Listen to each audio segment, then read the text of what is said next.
ज्वालामुखी या मैग्मा जैसा तापमान उसके शरीर को जलाकर सुखा देता था और केवल वही व्यक्ति उसे बचा सकता था जो उसके सामने खड़ा था। वह संगमरमर जैसी ठंडी त्वचा से चिपकी रही और जीवित रहने की प्रवृत्ति ने अंततः उसे प्रतिरोध छोड़ने पर मजबूर कर दिया। खुशी के साथ साथ दर्द भी धीरे धीरे बढ़ता गया, जैसे उसके मन में लगातार पटाखे फूट रहे हों, जिससे उसे ऐसा महसूस हो रहा था जैसे वह आग के धधकते समुद्र में अकेली नाव हो, तैरती और डूबती हुई। वह खुद को बाहर नहीं निकाल सकी। अरे उठो, यहाँ एयर कंडीशनर है, सर्दी मत पकड़ लेना। कंधों पर दबाव पड़ने से नैना अचानक जाग गई।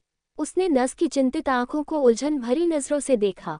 वह तुरंत अपराध बोध से लाल हो गई और शर्म से अपनी आंखें फेर लीं। अरे, बहुत समय हो गया था। नशे की उस रात के बाद वह और साहिल रंधावा अब भी समय समय पर उसके सपनों में आते थे। सौभाग्य से वह बेहोश थी और उसे उस रात की कोई याद नहीं थी। अन्यथा वह वास्तव में नहीं जानती थी कि भाई रंधावा का सामना कैसे करना है। ये देखकर कि वह जाग गई है, नर्स ने उसे सूची थमा दी। आप अपनी गर्भावस्था परीक्षण रिपोर्ट ले जाना भूल गई। डॉक्टर रेखा ने आपको अगले सप्ताह फिर से आने के लिए कहा है। नैना ने रिपोर्ट ली, प्यार से मुस्कुराए और ध्यान से सूची अपने बैग में रख ली। साहिल रंधावा एक जांच के लिए विदेश गया हुआ था और आज वापस आएगा। रात की मीटिंग के बारे में सोचते हुए नैना घबरा गई।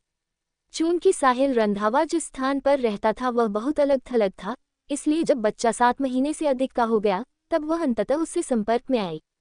साहिल रंधावा को जब पता चला कि वह गर्भवती है तो उसे कितना धक्का लगा होगा, इस बारे में सोचकर नैना थोड़ी घबरा गई। क्या ऐसा इसलिए था क्योंकि वह गर्भावस्था के दौरान विशेष रूप से संवेदनशील थी? नैना को हमेशा लगता था कि साहिल रंधावा उतना खुश नहीं है जितना वह है। डॉक्टर ने उसे सांत्वना देते हुए बताया कि जब किसी पुरुष का पहला बच्चा होता है तो उसके लिए कुछ समय तक अपना मन बदलना कठिन होता है, लेकिन वह शादी के लिए पहल तो नहीं कर सकती थी, है न? अस्पताल से बाहर निकलते समय सूरज बहुत तेज था। नैना ने बड़ी मुश्किल से अपनी कमर संभाली और टैक्सी को इशारा करने ही वाली थी कि अचानक एक चमकदार लाल स्पोर्ट्स कार उसकी ओर बढ़ी।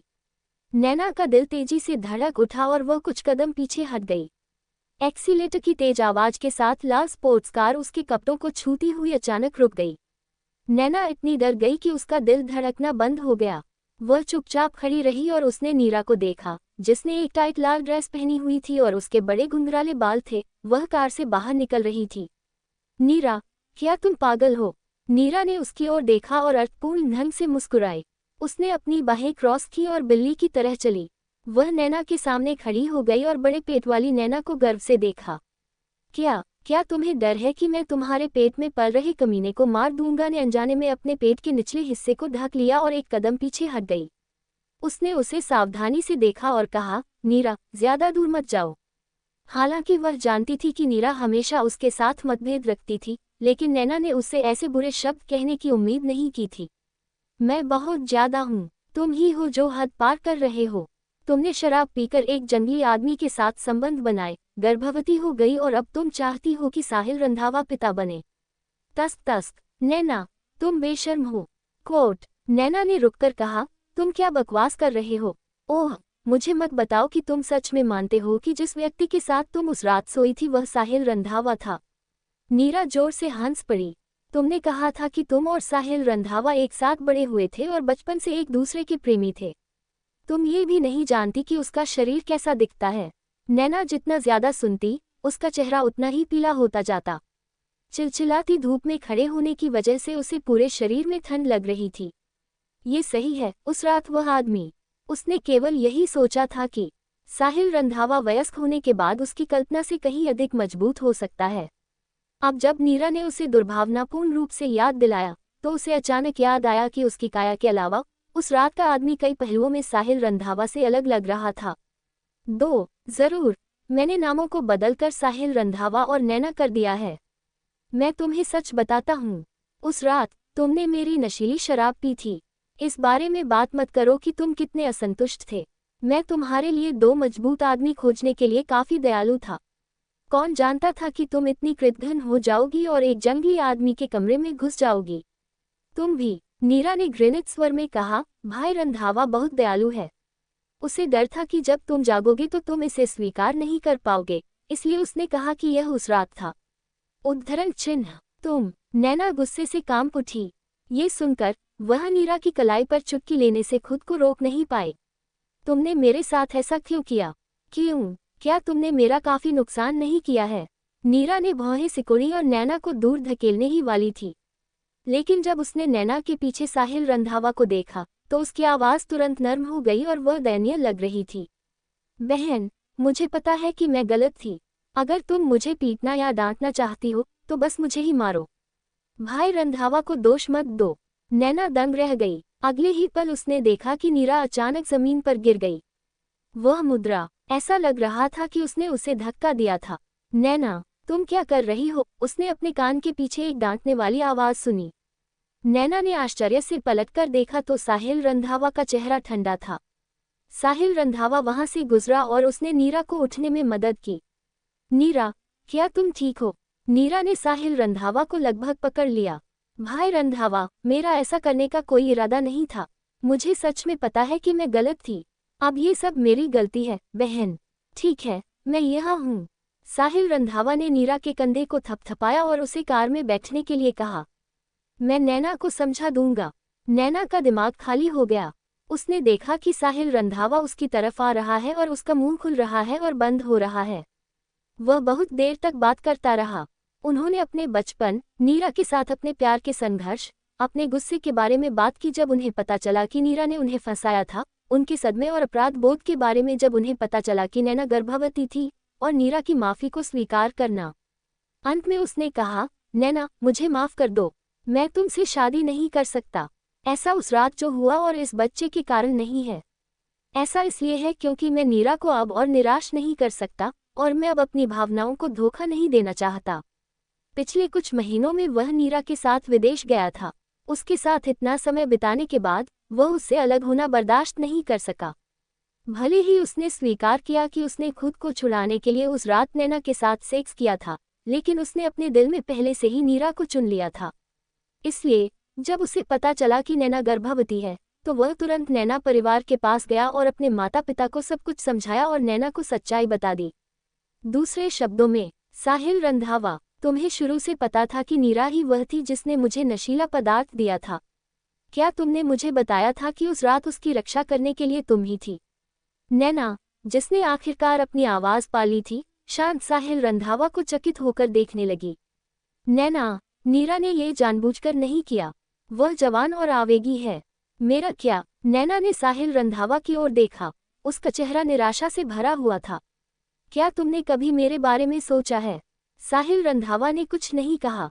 बहुत देर बाद उसने नैना को खींचने के लिए हाथ बढ़ाया। यहाँ धूप तेज है, चलो पहले घर चलते हैं। मुझे मत छुओ। नैना ने साहिल रंधावा का हाथ दूर धकेल दिया और अचानक हंस पड़ी। अब तक नैना को लग रहा था कि वह एक मजाक की तरह जी रही है। साहिल रंधावा के शहर में आने के लिए उसे भी यूनिवर्सिटी में प्रवेश पाने के लिए कड़ी मेहनत करनी पड़ी। साहिल रंधावा को खुश करने के लिए उसने अभिनय का अपना सपना छोड़ दिया।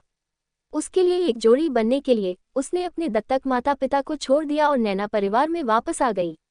पूरे दिन वह नारी ढंग से इन तथाकथित मशहूर हस्तियों को खुश करने की कोशिश करती रही।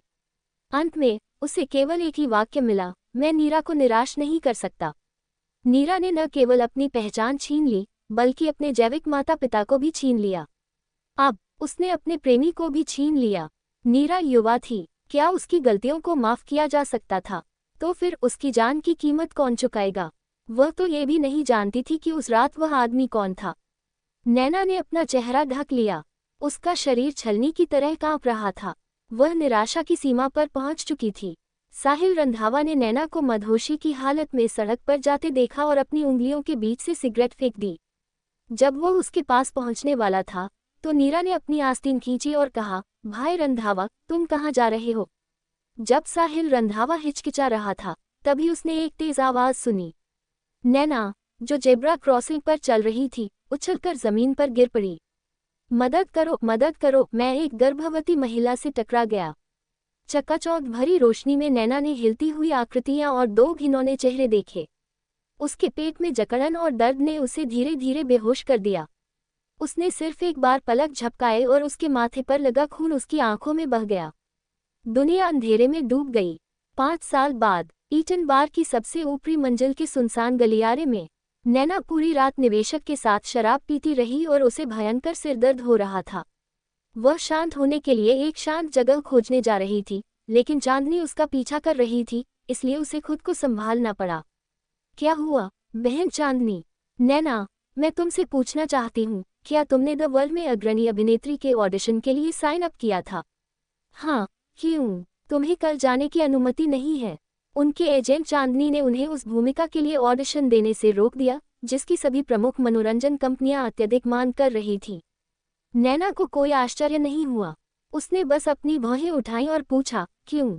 मेरी पीठ पीछे निर्णय लेने के बाद तुमने मुझसे कारण पूछने की हिम्मत कैसे की? क्या तुम्हें नहीं पता कि कंपनी ने नीरा के ऑडिशन की व्यवस्था कर दी है? ये कंपनी की व्यवस्था के साथ टकराव नहीं लगता। नैना ने उसे एक फीकी मुस्कान के साथ देखा। नीरा ने तुम्हें मेरे पास आने के लिए कहा था। क्या ऐसा हो सकता है कि उसे डर है कि मेरे जैसा कोई अज्ञात अभिनेता उसकी भूमिका छीन लेगा? क्या आपके पास नीरा की भूमिका चुराने की क्षमता है? आप सपना देख रहे हैं। मैं आपको बता दूं, अपना समय बर्बाद मत करो। नैना परिवार ने इस शो में 30 मिलियन युआन का निवेश किया है और नीरा का चयन पहले ही हो चुका है। तो फिर तुम इतने घबराए हुए क्यों हो? आप मेरे कलाकार हैं, इसलिए आपको मेरी व्यवस्थाएं सुननी होंगी, चांदनी ने तथ्यात्मक रूप से कहा। ओह, सिस्टर चांदनी भी जानती है कि मैं आपका कलाकार हूँ। नैना, मेरे पास तुम्हारे साथ झगड़ने का समय नहीं है। चूंकि तुम नहीं जानती कि क्या करना है, तो मुझे दोष मत दो। जैसे ही नैना ने बोलना समाप्त किया, उसे लगा कि कोई शक्तिशाली बल उस पर आ रहा है। उसे बार के गोदाम में धकेल दिया गया और उसका फोन छीन लिया गया। एक धमाके के साथ दरवाजा बंद कर दिया गया। अल्पविराम, दरवाजे के बाहर कदमों की आवाज धीमी पड़ गई। नैना जानती थी कि चिल्लाना बेकार है, इसलिए वह दरवाजा नीचे खिसकाकर उदासीन भाव से जमीन पर बैठ गई। जब वह पहली बार कंपनी में शामिल हुई थी, तो नीरा खुद को संयमित रखना जानती थी। ज्यादा से ज्यादा वह चांदनी से उसके लिए कुछ खतरनाक खलनायकों की व्यवस्था करने के लिए कहती थी। लेकिन हाल ही में वह बहुत आगे निकल गई थी और यहाँ तक कि इतने निम्न स्तरीय तरीकों का सहारा लिया था। यदि इस बार उन्हें भूमिका नहीं मिली, तो उन्हें स्टारलाइट एंटरटेनमेंट छोड़ने का रास्ता खोजना होगा। वह विचारों में उलझी हुई थी कि अचानक उसे एक हल्की सी आवाज सुनाई दी। क्या वहां कोई चूहा था? नैना ने आवाज की दिशा में देखा और दंग रह गई। उसने बक्सों के ढेर के पीछे एक छोटे लड़के को देखा। वह छोटा सा बच्चा लगभग 4 या 5 साल का लग रहा था। वह ऐसा लग रहा था जैसे उसे जैद से तराशा गया हो, और वह एक सफ़ेद और मुलायम छोटी रोटी की तरह था। वह एक कोने में छिपा हुआ था और कांप रहा था, और उसकी काली काली आंखें सतर्कता से भरी हुई थीं। ओह, बार के गोदाम में बच्चे क्यों होंगे? ऐसा कोई अविश्वसनीय ग्राहक नहीं होना चाहिए जो किसी बच्चे को बार में लेकर आए, है ना? अरे, छोटे बन्नी, तुम कौन हो? तुम अंदर कैसे आए? चुपके से अंदर आ गए। उसे भी किसी ने बंद कर दिया था। क्या तुम्हें कैंडी चाहिए? बहुत देर तक पूछने के बाद भी बच्चा कुछ नहीं बोला। वह और भी ज्यादा कांपने लगा, किसी डरे हुए छोटे जानवर की तरह। तो नैना ने बात करना बंद कर दिया। वैसे भी इसका उससे कोई लेना देना नहीं था। बस इसी तरह वे दोनों एक कोने में बैठ गए और शांति से वहीं बैठे रहे। इस समय उनके सिर के ऊपर लगा प्रकाश बल्ब अचानक टिमटिमाया और फिर बुझ गया। अंधेरे में नैना को एक चरमराहट की आवाज सुनाई दी। ध्यान से पहचानने पर उसे एहसास हुआ कि ये दांतों के बजने की आवाज थी। नैना ने हंसते हुए छोटे बच्चे से कहा, क्या तुम अंधेरे से डरते हो? चरमराहट एक पल के लिए रुकी, फिर तेज हो गई। हाँ, तुम इतने डरपोक क्यों हो? नैना ने अपने नितंब थपथपाए और खड़ी होकर उस छोटे लड़के की ओर चली गई। छोटा बच्चा इतना डर गया कि उसका चेहरा पीला पड़ गया। हालांकि नैना छोटे बन के पास बैठ गई और कुछ नहीं किया। उसने अपनी आंखें बंद कर ली और सो गई। आज रात चांदनी उसे हर जगह लोगों के साथ शराब पीने के लिए ले गया, इसलिए उसे भयंकर सिरदर्द हो गया। जब नैना उठी तो उसे अपने पैर के किनारे कुछ गर्म महसूस हुआ। उसने नीचे देखा और पाया कि छोटा सा बन उसके पैर से रगड़ रहा था और उसका छोटा सा हाथ अभी भी उसके कपड़ों के कोने को पकड़े हुए था। नैना हंस पड़ी। जब वह ग्रामीण इलाकों में थी तो उसके पास एक बिल्ली थी। वह बहुत डरपोक थी और लोगों से डरती थी। लोगों को देखते ही वह भाग जाती थी।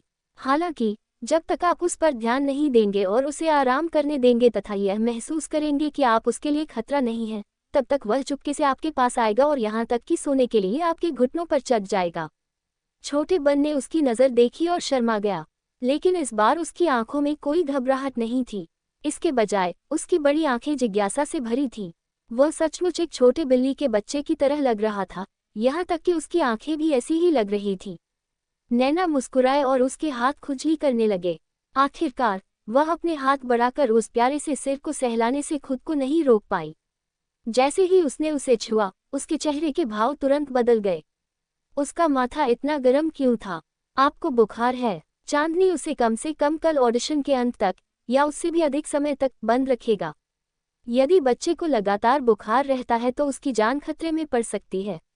वह चिंतित थी और उसने पाया कि कुछ गड़बड़ है। प्रकाश बल्ब टूट गया था। कमरे में अभी भी रोशनी क्यों थी? उसने ऊपर देखा और पाया कि उसके सिर के ऊपर एक छोटा सा रोशनदान था। खिड़की से तारों की रोशनी नीचे गिर रही थी। नैना ने इधर उधर देखा और एक सीढ़ी ले आई।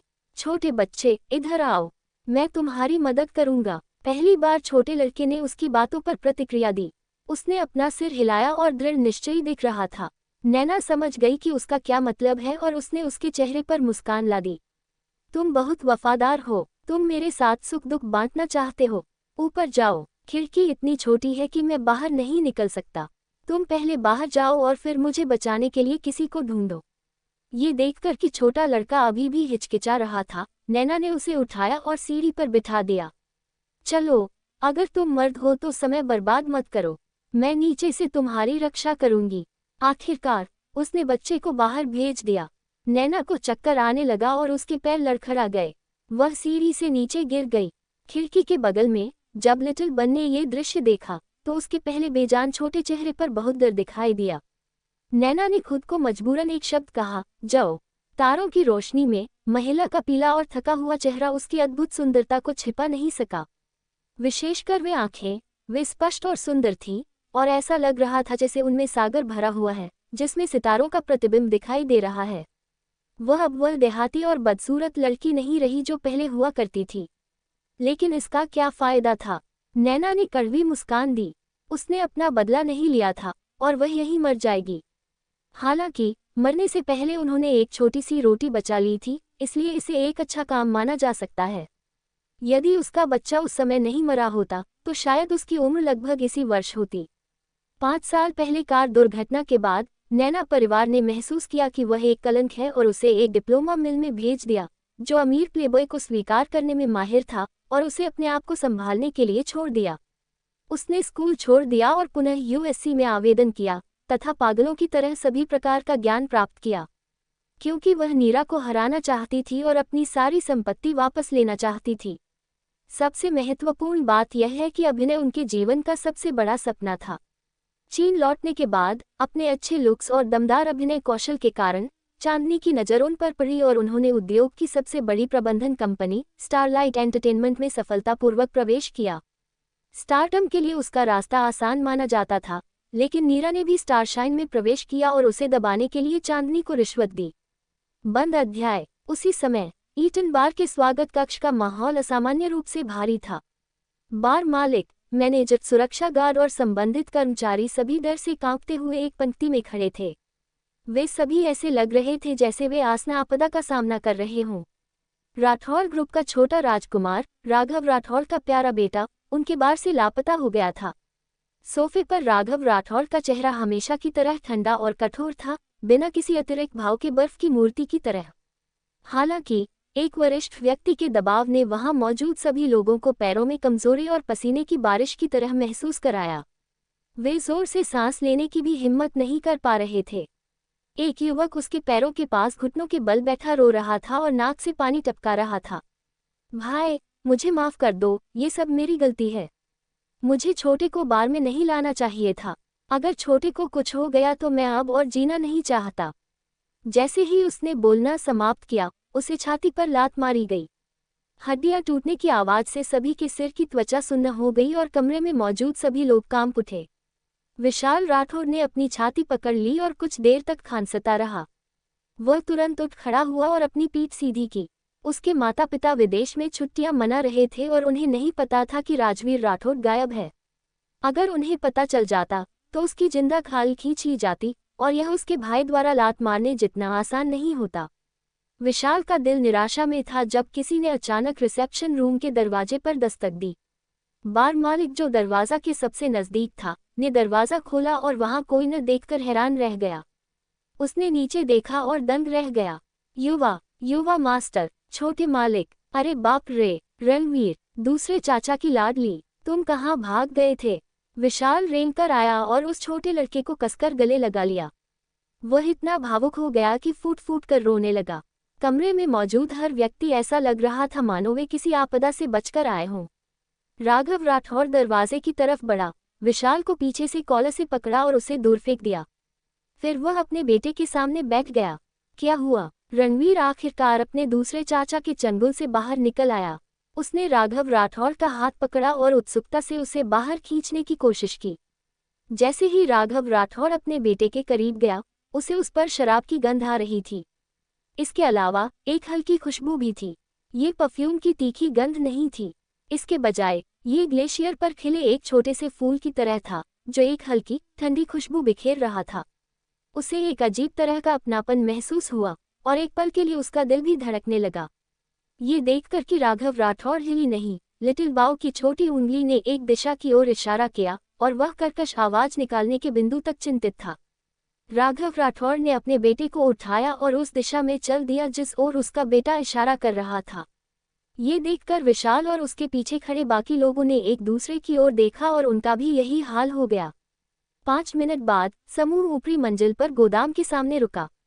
राजवीर ने अपने पिता से अपना शरीर छुड़ाया और गोदाम के दरवाजे पर जोर से धक्का मारा। वह बहुत चिंतित लग रहा था। राजवीर को क्या हुआ है? अंदर क्या है? विशाल उलझन में थी। राघव राठौर ने भाव शून्यता से आदेश दिया, दरवाजा खोलो। हाँ। बार मालिक ने सिर हिलाया, फिर अपना सिर घुमाया और अपने बगल में बैठी महिला मैनेजर को डांटा, मैनेजर, ये आप किसका इंतजार कर रही हैं? दरवाजा खोलो। चाबी कहाँ है? दरवाजा खोलो। महिला मैनेजर स्तब्ध रह गई।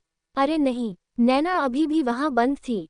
उसने चांदनी से वादा किया था कि वह ऑडिशन के अंत तक उसे बंद रखेगी। हालांकि राघव परिवार के 2 देवता और उसका बॉस इंतजार कर रहे थे, वह कैसे मना कर सकती थी? वह केवल चाबी निकाल सकती थी और कांपते हाथों से दरवाजा खोल सकती थी। जैसे ही दरवाजा खोला गया तो उसने देखा कि एक महिला बेहोशी की हालत में जमीन पर पड़ी हुई है। क्या चल रहा है? अंदर एक औरत क्यों है? बार मालिक गुस्से में था। मैं भी नहीं जानता। जब मैंने पहले जांच की थी तो अंदर कोई नहीं था। महिला मैनेजर ने दोषी विवेक के साथ समझाने की कोशिश की। जल्दी करो, पहले उसे बचाओ। जैसे ही कोई नैना के पास आने की कोशिश करता, जियोबाऊ तुरंत क्रूर चेहरे के साथ नैना पर झपट पड़ता और किसी को भी उसके पास आने नहीं देता। बंद अध्याय। बॉस राठौर, ये? बार मालिक हैरान था। उसे समझ नहीं आ रहा था कि क्या हो रहा है। राघव राठौर की नज़र महिला मैनेजर पर पड़ी, जो दोषी लग रही थी। फिर उसने जमीन पर गिरी हुई सीढ़ी और रोशनदान पर नजर डाली, जिसमें सिर्फ एक बच्चा ही बैठ सकता था। वह मोटे तौर पर अंदाजा लगा सकता था कि क्या हुआ था। उसने हाथ उठाकर सबको विदा किया। फिर वह आगे बढ़ा और महिला को अपने पास ले गया। उसकी बाहों में हल्की ठंडी सुगंध और भी स्पष्ट हो गई। ये देखकर कि राघव राठौर उसे उठाने जा रहा है, राजवीर ने उसे नहीं रोका। हालांकि वह बहुत इच्छुक नहीं दिख रहा था। ऐसा लग रहा था कि अगर वह इतना छोटा न होता तो वह उसे खुद ही उठा लेता। मुंबई का पीपुल्स अस्पताल। जब नैना जागी तो अगली सुबह हो चुकी थी। जैसे ही उसने अपनी आंखें खोली, उसने देखा कि एक आदमी खिड़की के पास कुर्सी पर बैठा है। उसकी पतली टांगें लापरवाही से एक दूसरे से लिपटी हुई थी। उसका अच्छी तरह से सिलवाया हुआ सूट उसके चौड़े कंधों और पतली कमर को उभार रहा था। उसकी सफ़ेद शर्ट के बटन उसके कॉलर तक सावधानी से लगे हुए थे। हालांकि वह सुबह की धूप में था, फिर भी उसका शरीर बर्फ की एक अनंत परत से ढका हुआ लग रहा था। उसका ठंडा और अभिमानी भाव किसी मध्ययुगीन महल में रहने वाले राजा जैसा था। आदमी को उसकी नज़र का अंदाजा हो गया था। उसने अचानक अपनी गहरे समुद्र जैसी आंखें उठाईं और एक ठंडी नज़र सीधे उसकी ओर डाली। वह नज़र बहुत आक्रामक थी। ऐसा लग रहा था जैसे कोई तेज छुरी उसे इंच-इंच चीर रही हो। रोंगटे खड़े कर देने वाली थी। नैना कांप उठी। उसे अपने सामने खड़े इस अजनबी आदमी की असहज निगाहों की कोई परवाह नहीं थी। उसने बेचैनी से पूछा, सर, क्या मैं पूछ सकती हूँ कि मैं यहाँ कैसे आई? क्या तुमने एक छोटा लड़का देखा है? वह 4 या 5 साल का है। उसे बात करना पसंद नहीं है। वह गोरा और कोमल है और देखने में प्यारा है। प्यारा। नैना के वर्णन पर उस आदमी ने अपनी भौहें ऊपर उठाई। फिर उसकी नज़र उसकी दाईं ओर गई। उसकी आवाज़ भी उसकी तरह ही ठंडी थी। तुम्हारा मतलब राजवीर है। नैना ने जल्दी से उस आदमी की निगाहों का पीछा किया। उसने देखा कि एक गोरा और मुलायम सा बच्चा उसके बगल में छोटे से बिस्तर पर गहरी नींद में सो रहा था। उसके हाथ के पीछे एक ड्रिप लगी हुई थी। हाँ, ये वही है। उसका नाम रणवीर है। नैना ने आखिरकार राहत की सांस ली। उसने झुककर रणवीर के माथे को छुआ। बुखार उतर गया था। उसे बच्चे को पहले बचाने का पछतावा हुआ। आखिर बच्चा बहुत छोटा था और उसे बुखार था। बाढ़ जैसी अफरा तफरी वाली जगह पर अगर वह अकेले बाहर निकल गया तो क्या होगा अगर उसे कुछ हो गया। नैना ने फिर से बर्फ की मूर्ति वाले आदमी की तरफ देखा। क्या तुम इस बच्चे के? जैसे ही ये शब्द उसके मुंह से निकले, नैना को एहसास हुआ कि उसने तो कुछ भी नहीं मांगा था। बड़े और छोटे दोनों ही एक ही सांचे में तराशे गए लग रहे थे। वे निश्चित रूप से पिता और पुत्र थे, जैविक बच्चे। जैसी की उम्मीद थी, बर्फ की मूर्ति ने उत्तर दिया, पिताजी। हाय सुंदरी, तुम जाग गई हो। मैं रणवीर का दूसरा चाचा हूँ। अचानक एक बड़ा चेहरा सामने आया। नैना अवचेतन रूप से पीछे हट गई। जब उसने उस आदमी का चेहरा साफ देखा तो वह दंग रह गई। साहिल राठौड़। वह राठौड़ ग्रुप के दूसरे बेटे और राठौड़ एंटरटेनमेंट के बॉस थे। अपनी शानदार उपस्थिति और रोमांटिक व्यक्तित्व के कारण वह कलाकारों की तुलना में समाचार पत्रों और पत्रिकाओं के मनोरंजन पृष्ठों में अधिक बार दिखाई देते थे। ऐसा कोई तरीका नहीं था जिससे वह उस चेहरे को किसी और का चेहरा समझ ले। बर्फ की मूर्ति बनाने वाला व्यक्ति जियाओ बाओ का पिता था और साहिल रणवीर का दूसरा चाचा था। क्या वह बर्फ की मूर्ति साहिल के भाई राघव राठौड़ की नहीं थी? राघव राठौड़ को राजधानी शहर में भाग्य के देवता के रूप में जाना जाता था। वह राजधानी शहर के बेताज बादशाह की तरह था। उसने कभी उम्मीद नहीं की थी कि जिस व्यक्ति को उसने बचाया था वह राघव राठौड़ का प्रसिद्ध नाजायज बेटा, चमकदार छोटा राजकुमार था। बंद अध्याय। राघव राठौड़ ने बिस्तर पर लेटी महिला को देखा, मानो ये पता लगाने की कोशिश कर रहा हो कि उसके चेहरे पर आश्चर्य का भाव वास्तविक था या नहीं। थोड़ी देर बाद उसे अंततः विश्वास हो गया कि वह रणवीर की पहचान के बारे में नहीं जानती थी, इसलिए उसने ठंडे स्वर में कहा, आपका अनुरोध। ओह, कौन सा अनुरोध? नैना को अचानक से निकले इन शब्दों का मतलब समझ में नहीं आया। मेरा भाई रणवीर को बचाने के लिए आपको धन्यवाद देना चाहता है। वह चाहता है कि आप एक अनुरोध करें। साहिल को ऐसा लगा जैसे उसे जैकपॉट मिल गया हो। नैना ने जल्दी से सोचा और फिर सावधानी से कहा, वास्तव में आपको मेरा शुक्रिया अदा करने की जरूरत नहीं है। मैंने रणवीर को बचाया, लेकिन उसने भी मुझे बचाया। अगर रणवीर मदद के लिए पुकारने के लिए बाहर नहीं गया होता तो मैं अभी भी वहां बंद होती। तो हम बराबर हैं। यद्यपि वह लिटिल क्राउन प्रिंस को बचाने में काफी भाग्यशाली थी, लेकिन उसने इसका श्रेय लेने की हिम्मत नहीं की। जितना अमीर कोई होता वे उतने ही अधिक पागल होते। राठौड़ परिवार का तो कहना ही क्या, जो एक बहुत अमीर और शक्तिशाली परिवार था। यह अच्छा होता अगर उन्हें ये संदेह न होता कि वह कुछ करने की फिराक में है। क्या राघव राठौड़ ने उसे ऐसे नहीं देखा जैसे वह कोई चोर हो? भविष्य में परेशानी से बचने के लिए उनसे संबंध तोड़ लेना ही बेहतर था। नैना को नहीं लगा कि उसके जवाब में कुछ भी गलत था, लेकिन राघव राठौड़ नाखुश दिख रही थी, जिससे वह घबरा गई। क्या उसने कुछ गलत कहा? वह इतना डरावना क्यों लग रहा था? भाई, इतना डरावना मत दिखा। जो लोग जानते हैं वे सोचेंगे कि तुम कृतज्ञता का ऋण चुका रहे हो, लेकिन जो नहीं जानते वे सोचेंगे कि तुम बदला ले रहे हो। साहिल सुंदरी को भयभीत होते हुए नहीं देख सका, इसलिए उसने नैना से कहा, मेरे भाई को लोगों पर एहसान करना पसंद नहीं है। बेहतर होगा कि तुम एक अनुरोध करो। औपचारिकता पर अड़े मत रहो। वह उससे अनुरोध करने के लिए कैसे मजबूर कर सकता था? नैना का मुंह फड़क उठा। मैं विनम्र नहीं हो रही हूँ, मैं सच कह रही हूँ। अगर तुम्हें मेरी बात पर यकीन नहीं है तो तुम जांच कर सकती हो। कोई जरूरत नहीं है। राघव राठौड़ का जवाब संक्षिप्त और सटीक था। उसके चेहरे पर पहले से ही थोड़ी अधीरता थी। साहिल ने कहा, बार के गोदाम में निगरानी कैमरे लगे हैं। मैंने उन्हें देखा है। रणवीर खुद ही भागकर अंदर आया था। जहां तक तुम्हारा सवाल है, बार मैनेजर ने माना है कि उसने तुम्हें अंदर बंद कर दिया था, इसलिए चिंता मत करो। हमें तुम पर शक नहीं है। तुमने रणवीर को बचाया था। बेहतर होगा कि तुम अनुरोध करो। ठीक है। वह फिर से शुरुआती स्थिति पर आ गया।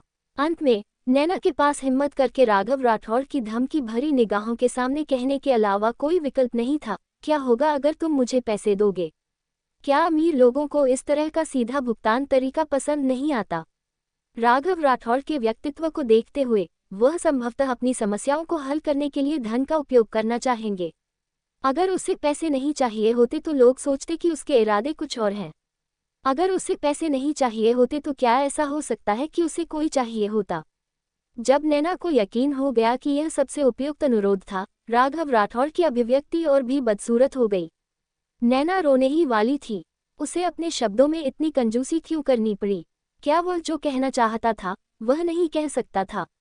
क्या वह कुछ शब्द कहकर थककर मर सकता था? साहिल ने अपनी नाक को छुआ। मेरे भाई को लगता है कि पैसे देना बहुत अपमानजनक है। नैना ने मन ही मन दहाड़ते हुए कहा, कोई बात नहीं, आओ और मेरा अपमान करो। राठौड़ परिवार की पहचान बहुत खास थी। वह वास्तव में नहीं जानती थी कि क्या मांगना है। जब स्थिति गतिरोध पर थी, राघव राठौड़ ने बात की, मुझसे विवाह करो। नैना एक पल के लिए स्तब्ध रह गई, फिर जोर से खांसी, लगभग अपनी ही लार में दम घुटने लगा। खांसी, खांसी, खांसी, तुमने क्या कहा? जब आखिरकार उसकी खांसी बंद हुई तो उसने तुरंत साहिल को उत्सुकता से देखा। दूसरे युवा मास्टर, कृपया अनुवाद करें। हालांकि इस बार ये सिर्फ नैना नहीं थी, साहिल भी हैरान था। भाई, तुम्हारा क्या मतलब है? मैं इस बार अनुवाद नहीं कर सकता। इस समय नैना को अचानक एक विचार आया।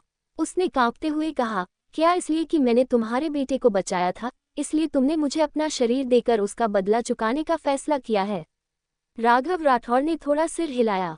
उसने एक पल सोचा और सिर हिलाया। आप ऐसा कह सकते हैं। बंद अध्याय। नैना ने भावशून्य, ठंडे चेहरे से अपने सामने खड़े आदमी को देखा और कुछ चौंकाने वाली बात कही। उसने कमजोरी से अपना माथा छुआ। डॉक्टर, डॉक्टर कहाँ है? मुझे लगता है कि शायद मेरा दिमाग खराब हो गया है और मुझे मतिभ्रम हो रहा है। उद्धरण चिन्ह। साहिल ने मासूम चेहरा बनाते हुए कहा, अगर मैं गिरी नहीं तो क्या मेरा दिमाग खराब हो जाएगा? इस समय नैना इस तथ्य को स्वीकार नहीं कर सकती है, भले ही उसके साथ हजारों बार दुर्व्यवहार किया गया हो। उसने एक छोटी सी बन्नी को बचाया और उस छोटी बन्नी के पिता ने कहा कि वह उससे शादी करेगा। अगर कोई और होता तो ठीक रहता। अगर वह थोड़ा सुंदर होता तो ये रोमांटिक मुलाकात होती। लेकिन यह राघव राठौड़ है। राघव राठौड़। दिखने में वह बुरी नहीं है, लेकिन राघव राठौड़ ने सभी प्रकार की बेजोड़ सुंदरियां देखी हैं। अगर वह उसे पसंद करता है तो वह इतना डरेगी नहीं। ये समझ में आता है कि राघव राठौड़ को उसका चेहरा पसंद है और वह उसके साथ खेलना चाहता है। लेकिन उसने कहा, मुझसे शादी करो, जो भयावह है। सबसे महत्वपूर्ण, क्या तुम्हें पुरुष पसंद नहीं है? नैना ने अचानक कहा। हाँ हाँ हाँ। साहिल हंसता है। राघव राठौड़ का चेहरा घड़े के तले की तरह काला पड़ गया है और पूरा वार्ड अचानक बादलों से ढक गया है। काफी देर बाद साहिल ने आखिरकार अपनी हंसी रोकी। अगर मेरे भाई को पुरुष पसंद हैं, तो रणवीर कहाँ से आया? अच्छा, सरोगेसी, कृत्रिम गर्भाधान। अगर मेरे भाई को पुरुष पसंद हैं, तो वह तुमसे शादी क्यों करेगा? अपनी वास्तविक यौन अभिरुचि को छुपाने के लिए। हाँ हाँ हाँ हाँ। भाई, मैं आपकी मदद नहीं कर सकता। मैंने भी सुना है कि तुम दोनों एक कपल हो। नैना दोनों भाइयों के बीच ध्यान से देखती है। अहम अहम अहम। साहिल डर जाता है और उसका गला रुक जाता है। अरे, ये बहुत भारी है। हालांकि मैं फूल की तरह खूबसूरत हूँ, मुझे पुरुष और महिला दोनों पसंद हैं। इस समय तूफान के बीच में कोई व्यक्ति धीरे से कुर्सी से उठता है और अपने पतले पैरों से नैना की ओर चलता है। साहिल, रणवीर को बाहर निकालो। आह भाई, तुम क्या करना चाहते हो? राघव राठौड़ ने धीरे से अपनी हथकड़ी ठीक की। मिस नैना को साबित करो कि मेरी यौन अभिरुचि सही है। दूसरी तरफ के अत्यंत उदास और भयानक चेहरे को देखकर और उसकी आंखें जो उसे फाड़कर निगल जाना चाहती थीं, नैना इतनी डर गई कि वह बिस्तर से गिर गई, रणवीर के पीछे सिकुड़ गई और लगभग बिस्तर के नीचे रेंग गई। मिस्टर राठौड़, इसका मुझसे कोई लेना देना नहीं है। ये सब बाहर बैठे लोग हैं जो बकवास कर रहे हैं। हर ऋण का अपना देनदार होता है। इसके अलावा आपको वास्तव में मुझे धन्यवाद देने की जरूरत नहीं है। यदि आप वास्तव में चाहते हैं कि मैं कोई अनुरोध करूं, तो कृपया मुझे अब और अनुरोध करने के लिए मजबूर न करें। माफ करें, मुझे बाद में एक बहुत ही महत्वपूर्ण ऑडिशन देना है। मुझे पहले जाना है। अगर किस्मत ने चाहा तो हम फिर मिलेंगे। नैना जल्दी से बोली और वहां से खिसकने ही वाली थी। हालांकि उसने मुश्किल से कुछ कदम ही उठाए थे कि उसने अपने पीछे राघव राठौड़ की ठंडी आवाज़ सुनी।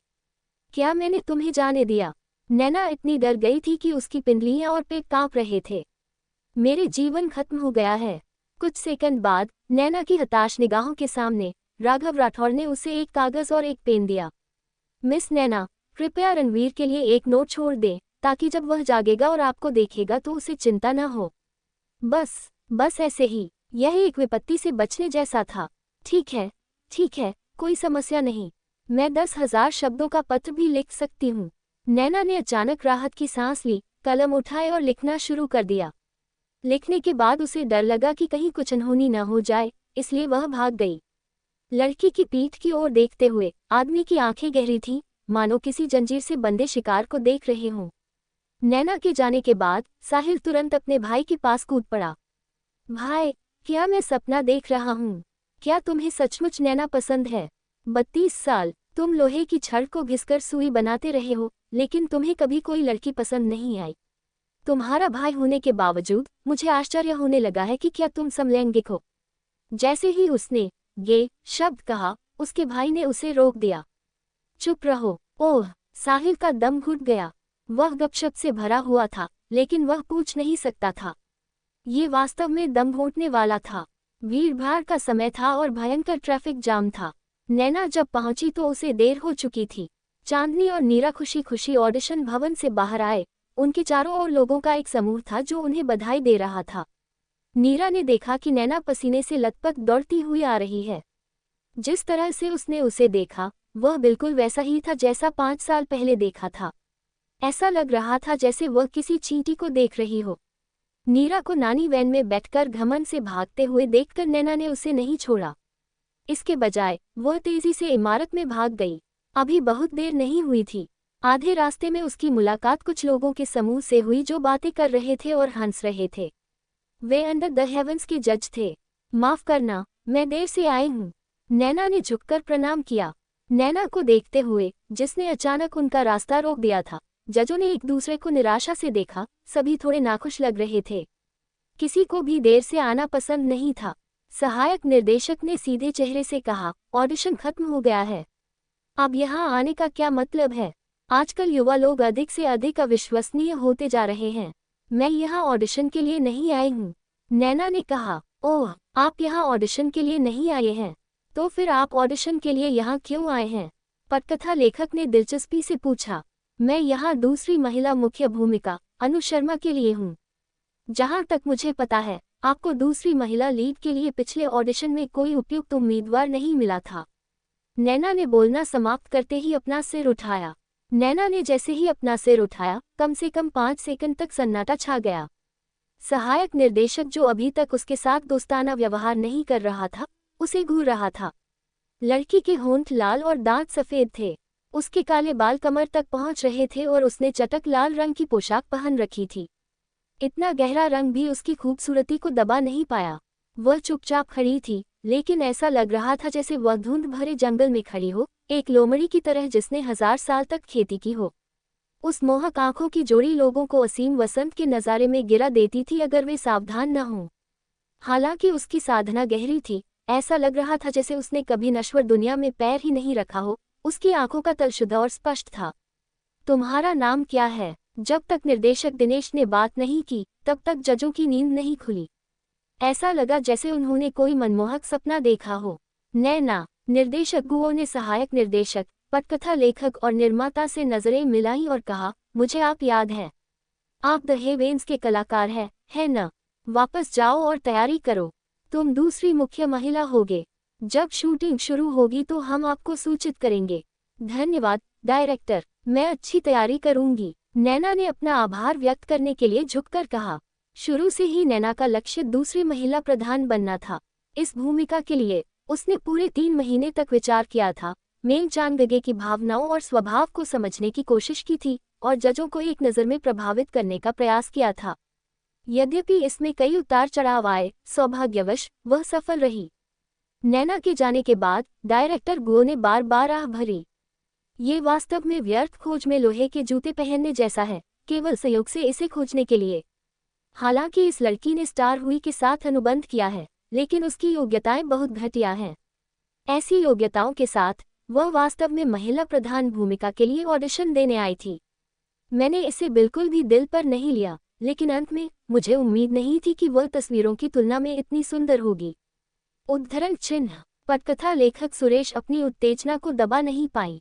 सबसे महत्वपूर्ण बात उसका स्वभाव है।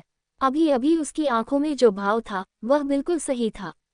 रागिनी राक्षसी बनने से पहले एक धर्मी महिला सेनापति थी।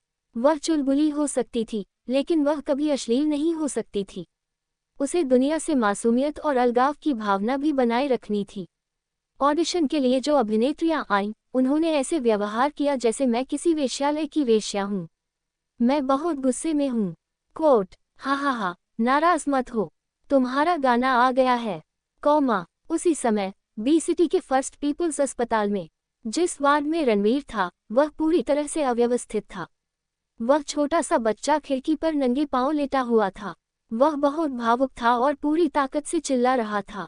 डॉक्टर और नर्स चाहे जो कहें, वह नीचे नहीं उतरा। साहिल उसे एक प्यारे बच्चे की तरह मना रहा था, लेकिन उस छोटे लड़के ने उसकी एक भी बात नहीं सुनी। साहिल के पास राघव राठौर को वापस बुलाने के अलावा कोई विकल्प नहीं था, जिसे कंपनी ने अभी अभी बुलाया था। बंद अध्याय। भाई, तुम आखिरकार यहाँ आ ही गए। रणवीर अचानक पागल हो गया। क्या हुआ? राघव राठौर ने धीमी आवाज में पूछा। मुझे नहीं पता। जागने के बाद उसने नैना को हर जगह ढूंढा। मुझे लगा कि वह नैना को ढूंढ रहा होगा, इसलिए मैंने उससे कहा कि उसे मत ढूंढो। सुंदर आंटी जा चुकी थी। जैसे ही मैंने ये कहा, वो पागल हो गया। लगता है कि रणवीर नैना को पसंद करता है, लेकिन जब उसने सुना कि वह चली गई है तो उसे इतना उत्साहित नहीं होना चाहिए था। इसके अलावा रणवीर लंबे समय से इतना भावुक नहीं था। जो कुछ हुआ था उसे सुनने के बाद राघव राठौर सीधे अपने बेटे के पास गया। राघव राठौर को आते देख छोटा लड़का तुरंत सतर्कता से पीछे हट गया। उसकी आंखें रक्षात्मकता और अस्वीकृति से भरी थीं और वह अपने पिता को भी नहीं पहचान पाया। राघव राठौर अपने बेटे से 3 कदम दूर रुक गया और शांति से बोला, तुम्हारे दूसरे चाचा ने तुम्हें बताया कि आंटी का निधन हो गया है, लेकिन उनका मतलब सचमुच में था। उनके शरीर में कोई समस्या नहीं है और उन्हें अस्पताल से छुट्टी दे दी गई है। वह मरी नहीं है, तुम्हारी दादी के विपरीत, जो चली गई और कभी वापस नहीं आई। क्या तुम समझे? राघव राठौर शायद अपने बेटे के सामने इतना धैर्य रखकर एक ही सांस में इतना लंबा वाक्य बोलेंगे। साहिल अचंभित रह गया। क्या तुम मजाक कर रहे हो? मैंने तो बस 2 शब्द कहे थे, मैं जा रही हूँ, और वह पहले से ही इतनी सारी कल्पनाएं कर रहा है। दरअसल रणवीर ने नैना को अपनी आंखों से गिरते हुए देखा था। वह डर गया था, इसलिए यह आश्चर्य की बात नहीं थी कि उसने अपने पिता की बातों को गलत समझा था। राघव राठौर की व्याख्या सुनने के बाद रणवीर ने अस्थायी रूप से चिल्लाना बंद कर दिया, लेकिन उसने अभी भी अपना सिर नीचे कर लिया और खिड़की पर सिकुड़कर बैठ गया। तो राघव राठौर ने एक नोट निकाला। उसने तुम्हें दिया है, क्या तुम इसे पढ़ना चाहोगी? रणवीर स्तब्ध रह गया और फिर, जैसे कोई स्विच दबा दिया गया हो, उसने अपना सिर उठाया और अपनी छोटी बाहें खोल दी, गले लगाने के लिए कहा। साहिल, सभी डॉक्टर और नर्स, उन्हें इतना प्रताड़ित किया गया था कि वे टूट गए थे, लेकिन राघव राठौर ने एक कागज के टुकड़े से इसे हल कर दिया था। साहिल ने सोचा था कि उसके भाई द्वारा नैना से नोट मांगना अनावश्यक था, लेकिन अब वह पूरी तरह से आश्वस्त हो गया था। राघव राठौर अपने बेटे को गोद में लेकर सोफे पर बैठ गया और उसे नोट थमा दिया। छोटा लड़का इसे लेने के लिए बेताब था। वह पहले से ही इसे पढ़ना सीख चुका था। बेबी, मुझे बचाने के लिए शुक्रिया। तुम कमाल हो। मवाह। नोट पर लिखे शब्दों और पीछे बने दिल को देखकर छोटे लड़के की आंखें चमक उठी और उसका चेहरा थोड़ा लाल लग रहा था। हालांकि उसने अपने होठों को संयम से दबाया, लेकिन उसके मुंह के कोने थोड़े मुड़े हुए थे। कहने की जरूरत नहीं कि वह बहुत प्यारा लग रहा था। साहिल को ऐसा लगा जैसे उसने कोई भूत देख लिया हो। अरे, क्या अभी अभी मेरी आंखों ने मुझे धोखा दिया, भाई? हमारा छोटा खजाना सचमुच मुस्कुराया। मुझे तो ये भी याद नहीं कि आखिरी बार मैंने उसे कब मुस्कुराते हुए देखा था। नैना ने क्या लिखा? साहिल झांकना चाहता था, लेकिन रणवीर ने तुरंत उसे खजाने की तरह छिपा दिया। हालांकि साहिल ने इसे पहले ही देख लिया था। ये एक बहुत ही साधारण संदेश था। इससे लिटिल ट्रेजर इतना खुश कैसे हो सकता था? नैना सचमुच सरल नहीं थी। राघव राठौर ने कुछ नहीं कहा। उसने अपने बेटे को कोमल निगाह से देखा। रणवीर के जागने के बाद राघव राठौर उसे सीधे घर ले गया और कंपनी का सारा काम छोड़कर उसके साथ घर पर रहने लगा। रात्रि में सुप्रीम प्लेटिनम पैलेस नंबर 8 पर विशाल बैठक कक्ष ठंडा और उदास था। 2 लोग, एक बड़ा और एक छोटा, खाने की मेज पर एक दूसरे के सामने बैठे थे। प्रत्येक का चेहरा दूसरे से ज्यादा ठंडा था। राघव राठौर ने कहा, चलो खाना खाते हैं। रणवीर ने अनसुना कर दिया। राघव राठौर ने कहा, मैं यह आखिरी बार कहूंगा। रणवीर बिल्कुल भी नहीं हिला। राघव राठौर ने कहा, क्या आपको लगता है कि भूख हड़ताल जैसी बचकानी धमकी मुझ पर काम करेगी? रणवीर एक बूढ़े भिक्षु की तरह पूरी तरह से अपनी दुनिया में डूबा हुआ था और बाहरी दुनिया पर कोई प्रतिक्रिया नहीं दे रहा था। पिता और पुत्र एक दूसरे का सामना करते रहे। 1 घंटे बाद राघव राठौर ने साहिल को बुलाया। मुझे नैना का पता भेजो। खैर, ये पता चला कि भूख हड़ताल काफी प्रभावी थी। साहिल बहुत कुशल था। उसने तुरंत नैना का विशिष्ट पता उसके भाई के सेल फोन पर भेज दिया, साथ ही बहुत सारी गपशप भी। बेशक राघव राठौर ने सीधे तौर पर उन्हें अनदेखा कर दिया। इस बार रणवीर को कुछ भी कहने की जरूरत नहीं पड़ी। अपने पिता को अपना कोट और कार की चाबियां उठाते देख रणवीर तुरंत उनके पीछे चला गया। राघव राठौर ने अपने पैरों के पास अपने बेटे को देखा और असहाय होकर उसे उठाने के लिए नीचे झुका। बस ऐसा दोबारा मत करना। बंद अध्याय। ऑडिशन बिल्डिंग से वापस आने के बाद नैना ने झपकी ली। फिर वह hot pot base, side dish और बियर खरीदने के लिए सुपरमार्केट चली गई। वह पहली लड़ाई जीत चुकी थी, इसलिए उसने जश्न मनाने के लिए घर पर हॉट पॉट खाने का फैसला किया। अकेले गरम मसाला खाना अकेलेपन का सबसे बड़ा रूप था। सौभाग्यवश वह हमेशा से ही अकेली रही थी और उसे इसकी आदत हो गई थी। जैसे ही वह बर्तन में खाना डालने वाली थी, दरवाजे पर दस्तक हुई। इस समय कौन आएगा? नैना ने संदेह से दरवाजा खोला और दंग रह गई। दरवाजे के बाहर राघव राठौर ने सूट और काला कोट पहना हुआ था। उसने अपनी बाहों में एक छोटा सा बन पकड़ा हुआ था और उस छोटे बन ने एक रंग बिरंगी फलों की टोकरी पकड़ी हुई थी।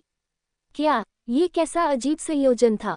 मिस्टर राठौर, नैना ने अपनी लार निगल ली। तुम यहाँ क्यों हो? इतनी देर हो गई, क्या बात है? मरीज से मिलने जा रहा हूँ। राघव राठौर के पतले होठों से 2 शब्द निकले। किसी मरीज से मिलने जा रहे हैं? रात बहुत हो चुकी थी और वह अपने साथ छोटी बन्नी भी ले आया। वह बस थोड़ा सा गिरी थी और वह अभी भी जीवित और सक्रिय थी। ओह मिस्टर राठौर, आप बहुत विनम्र हैं, कृपया अंदर आइए। मुझे खेद है, कमरा थोड़ा गंदा है। नैना के पास सोचने का समय नहीं था। वह खुश थी और उसने उसे अंदर बुलाया। उसने जल्दी से कमरे को साफ किया, सोफे से कबाड़ हटाया और गंदे कपड़ों को बिस्तर के नीचे रख दिया। बैठो, क्या पीना चाहोगे? चाय और दूध कैसा रहेगा? जब नैना व्यस्त थी तो उसने राघव राठौर के इरादे का अनुमान लगाने की पूरी कोशिश की। दुर्भाग्य से राघव राठौर की साधना बहुत गहरी थी और वह चाहे कितनी भी कोशिश कर ले, उसे अनुमान नहीं लगा सकी। जरूर, राघव राठौर ने सिर हिलाया, मानो वह उसे रिपोर्ट कर रहे किसी सैनिक को जवाब दे रहा हो। नैना केवल राघव राठौर के लिए 1 कप चाय और छोटे बच्चे के लिए 1 गिलास दूध ही बना सकी। राघव राठौर छोटे से कमरे में सोफे पर बैठा था और छोटा बच्चा उसके बगल में बैठा था। पिता और पुत्र न केवल एक जैसे दिखते थे बल्कि उनके हाव भाव भी एक जैसे थे। वे दोनों भाव शून्य थे। कोई भी नहीं बोला। तभी वहां एक अजीब सी खामोशी छा गई। नैना सामने बैठी थी और रोना चाहती थी। क्या बकवास है, ये दोनों यहाँ क्या कर रहे थे? इस समय बर्तन से बुदबुदाहट की आवाज आई और हवा में एक आकर्षक मसालेदार गंध भर गई। नैना ने चुप्पी तोड़ना चाहा और सहजता से कहा, अच्छा, क्या तुमने खाना खा लिया है? मैं हॉट पॉट बनाने की तैयारी कर रही थी, क्या तुम लोग साथ में खाना चाहोगे? राघव राठौर ने कहा, जरूर। लिटिल बन ने सिर हिलाया। नैना, वह तो बस विनम्रता से कह रही थी। तुम दोनों इतनी आसानी से कैसे सहमत हो गए? एक बड़ा सीईओ और एक युवा मास्टर, उन्होंने पहले किस तरह के व्यंजन नहीं खाए थे? वे उसके जैसी आम महिला के साथ एक घटिया पारिवारिक हॉटपॉट खाने क्यों आए? यहाँ तक कि नैना को भी लगा कि वह इसे बाहर नहीं निकाल सकती। हालांकि वह पहले ही वह सब कह चुका था जो वह कहना चाहता था, इसलिए वह हिम्मत करके उन्हें मेज पर आमंत्रित कर सकता था। फिर उसने कटोरे और चॉपस्टिक के 2 और सेट मंगवाए। मैंने जो मसाला खरीदा है वह काफी तीखा है। क्या तुम तीखा खाना खा सकते हो? नैना ने चिंतित होकर पूछा। राघव राठौर, जरूर। लिटिल बन ने सिर हिलाया। ठीक है। नैना धुले हुए बर्तन ले आई। राघव राठौड़ ज्यादा नहीं खाता था। ज्यादातर समय वह उनके लिए खाना बनाता रहता था। दूसरी ओर लिटिल वन को भी उसकी तरह ही मसालेदार खाना पसंद था। यह इतना मसालेदार था कि उसने अपनी जीभ बाहर निकाल ली। अंत में नैना भी थोड़ी चिंतित हुई। क्या बच्चों के लिए ज्यादा मसालेदार खाना खाना अच्छा नहीं है? यदि इस छोटे राजकुमार को यहाँ रहते हुए कुछ हो गया तो वह जिम्मेदारी नहीं उठा पाएगी। मैं इतनी कमजोर नहीं हूँ। राघव राठौड़ ने इस बारे में ज्यादा नहीं सोचा, इसलिए नैना ने और कुछ नहीं कहा। ऑडिशन कैसा रहा? राघव राठौड़, जो अब तक चुप थी, अचानक बोली। नैना एक पल के लिए स्तब्ध रह गई, फिर उसने कुछ प्रतिक्रिया दी। उसने कहा, सब ठीक रहा, इसलिए मैंने आज जश्न मनाने के लिए हॉट पॉट बनाया। राघव राठौड़ ने अपना गिलास उठाया और कहा, बधाई हो। उन्होंने उम्मीद नहीं की थी कि उन्हें मिलने वाली पहली बधाई राघव राठौड़ से आएगी।